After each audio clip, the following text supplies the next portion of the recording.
Hello YouTube. In this video I will talk about the program I used in my turn demonstration video. I have put a link in the description. I used Lego Mindstorms EV3 Home Edition. I've probably made this way more complicated than it needs to be. I'm trying to build blocks that I can drop in to perform basic movements, which can be modified by changing different variables. I have created a straight line block that I did not use in this demo. I have also created a right turn block and a left turn block. The only difference between these are the three read variables. Two variables control the motor power and one the number of rotations the motors make. I've created a section with a whole bunch of right variables. This allows me to change numbers such as the number of rotations or motor speed, etc. for multiple blocks all in one location. I have broken these right variables into four groups. One block controls the motor power or speed. I called this block drive. I have a block called distance that will be used in conjunction with the straight line block that I mentioned earlier. It stores the number of rotations needed to travel a certain distance.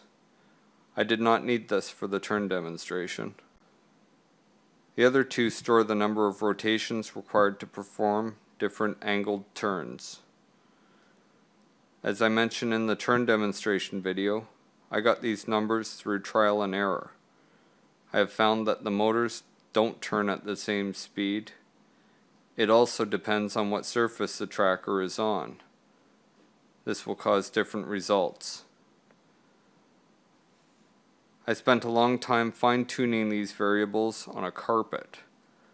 Then when I went to shoot the video, I was shooting on hardwood floor. When I ran the program, it wasn't even close. I then had to tweak the number of rotations for each of the turns to adjust for the hard surface. After a lot of trial and error, I noticed different results each time I ran the program. Sometimes it would overshoot, other times it would not turn far enough. A few times it was spot on, but not while the camera was running. The drive block contains variables that control the motor power or speed. Due to the layout of the motors on the EV3 tracker, a negative number will make the tracks turn forward, and a positive number will cause the tracks to turn backwards. This can cause some confusion while programming. The first four variables are used to control the motor speed with a straight line block, so they were not used in this program. I labeled them S, F, B. The S stands for speed. I guess I could have also used P for power. F is for forward, indicating this variable will control the forward speed. B indicates it controls the B motor. The next variable is the same, except it controls the C motor. The next two are the same, except they drive the motors in reverse, so they are labeled S, R, B, and C. I did use the next four right variables in the turn demonstration. They control the speed or power of the motors for right turns and left turns. One motor will turn forward and one will turn back depending on which way you want to turn. I labeled them S, RT, or LT with the motor letters.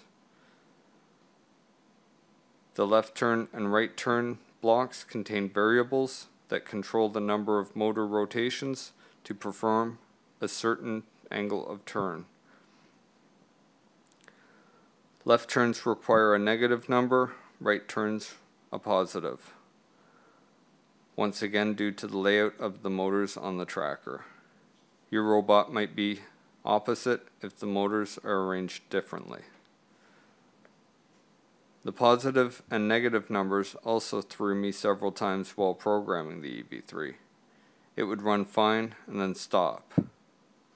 When I would troubleshoot, every time it was a case of that I had either a negative number where it needed to be positive or vice versa. You just have to be careful. I have a variable to turn left or right, 45 degrees, 90 degrees, 180 degrees, and 360 degrees. Once again, I came to these numbers through trial and error. I started out with 0.75 rotations to turn 45 degrees, 1.5 to turn 90 degrees, 3 rotations to turn 180 degrees, and 6 rotations to turn 360 degrees. But I tweaked it based on the actual movement. As I showed earlier, I've created different movement blocks. I used both the right turn and left turn block in this demonstration. You can see that each of these blocks has 2 motor rotation blocks, which I've set to reset or return the number of rotations to 0 each time it's run in the loop. I then have everything in a loop. You can see I have a switch. I did not demonstrate the switch in this video, but I will in a later video. Basically, the switch is set to compare results from the infrared sensor. If the reading is greater than 25, the program will move to the top or true portion of the switch. In this case, I have the read, SFB, and C variable blocks connected to the move tank motor block to control the speed.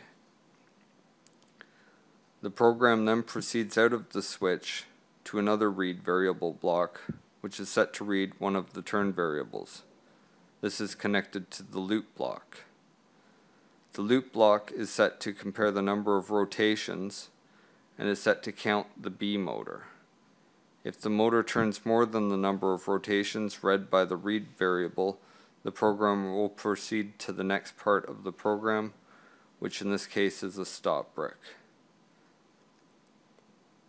You have to be careful with the motor speed. I've found that if the power is too high, it will cause the rotation sensor to miscount the number of rotations.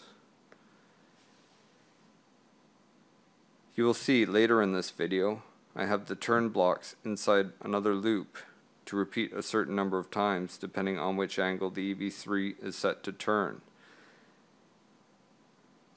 What I didn't demonstrate in this video is what happens if the reading from the infrared sensor is less than 25. This sends the program to the bottom or false portion of the switch. I have placed a move tank brick set to off and brake, which forces the EV3 to stop. I have also placed a brick status light, which is set to red. The EV3 will remain stopped until whatever object the EV3 came close enough to cause it to stop is moved. The program will then resume and carry on where it left off. Let's put it all together. I have the rate variable blocks all running in forever loops at the top. This allows me to change the numbers for speed and rotation for multiple blocks easily, all in one location. I have placed a wait block at the beginning to basically give me time to get out of the shot. The first block will have the EV3 turn to the right 90 degrees 4 times. To do this, I have the right turn block I described earlier inside a loop block, which is set to repeat 4 times before proceeding to the next block, which is another wait block. I have set this to 3 seconds. The next block will have the EV3 turn 180 degrees to the right 2 times before moving on to the next. The next block has the EV3 turn 360 degrees to the right only once. Then the EV3 will turn 45 degrees to the right 8 times. This completes a full 360. I then have it repeat each of these turns, but to the left. I hope you enjoyed this video. I'm interested to know if there's a better way to achieve the same results, or if other users have found the same discrepancies in motor speed and rotation sensor. Please leave tips and suggestions for other users in the comments section below. Please like and subscribe to my channel to get notifications about new videos. Please check the description below for EV3 related links. Thank you.